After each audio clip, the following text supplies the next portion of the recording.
ஏற்கனவே பயத்துல இருந்தாங்க. ஐயோ என்னடா என்னடான்னு. ஏன்னா நம்ம காலையில நம்ம போய் கூட்டணியில சேர்ந்தோம்.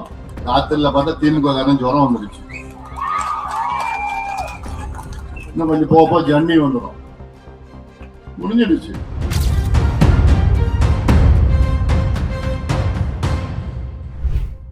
எல்லா துறைகளிலும் ஊழல் இருக்கு. வேளாண் துறையில தான் உச்சத்தில் இருக்கு ஊழல். கனிம வளங்கள் கொள்ளை பாத்தீங்கன்னா அன்னைக்கு போயிட்டு வந்தேன். தூத்துக்குடி, திருநெல்வேலி, கன்னியாகுமரி போனேன். அங்க பார்த்தா மழையா காணும். மழை சின்ன சின்ன பெரிய பெரிய மழையா காணும். எல்லா மழையும் எங்க எடுத்துட்டு போறான்? உடைச்சு கேரளாவுக்கு எடுத்துட்டு போறான். கேரளாக்காரன் புத்திசாலியா அவன் சட்டம் வச்சிருக்கிறான். கேரளாவில் ஆத்துல மணல் எடுக்கக்கூடாதுன்னு சட்டம் வச்சிருக்கான். அந்த மணல்லாம் எங்க இருந்து போகுது? தமிழ்நாட்டுல இருந்து போகுது. எவ்வளவு நியாயம் அது?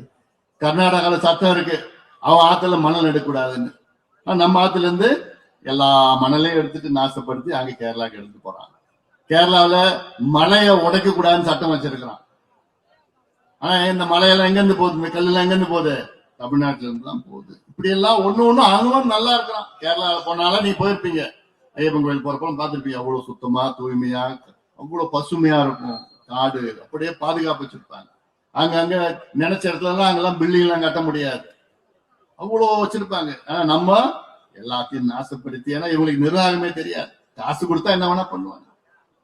கொள்ளக்கார கும்பல். இப்போ நீ தமிழ்நாட்டை ஆண்டு கொண்டிருக்கின்ற ஒரு கொள்ளக்கார கும்பல். கும்பலை அகற்ற வேண்டும். இவர்களுக்கு நிர்வாகம்னா என்னன்னு தெரியாது. ஆட்சியில் கொள்ளடிச்சுட்டு போனோம், அவ்வளவுதான். தேர்தல் வந்துன்னா 2000 3000 ஒரு ஓட்டு கொடுத்து அவங்க நினைச்சிட்டு இருக்கிறாங்க. அதனால இதெல்லாம் நிச்சயமாக மாற்றி அமைக்க வேண்டும். அதுக்காகத்தான் இங்க இன்னைக்கு காலையில நல்ல ஒரு கூட்டணியில நாம் சேர்ந்திருக்கிறோம்.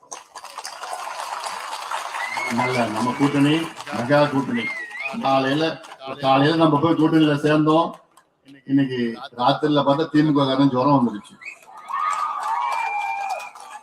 இன்னும் கொஞ்சம் போக ஜன்னி வந்துடும். முடிஞ்சிடுச்சு, அவ்வளவுதான். பயத்துல ஏற்கனவே பயத்துல இருந்தாங்க. ஐயோ என்னடான்னு. ஏன்னா நம்ம மெகா கூட்டணி, இந்த கூட்டணியில இன்னும் நிறைய பேர் சேருவாங்க. சேர்ந்துச்சுன்னா அடிச்சு நொறுக்கி நம்ம போயிட்டு இருக்கலாம்.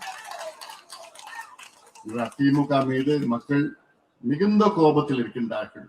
சாதாரண கோபம் கிடையாது, ஆத்திரம்.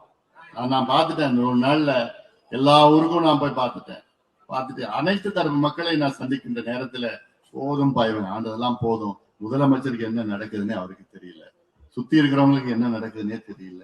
ஏதோ 2-3 பேர் சேர்ந்து அங்க இருக்கிற கமிஷன், கலெக்ஷன், கரப்ஷன் இது மட்டும் தான் பண்ணிட்டு இருக்கிறான். கலெக்ஷன் பண்றான், எல்லாத்துலயும் கலெக்ஷன் பண்றான்.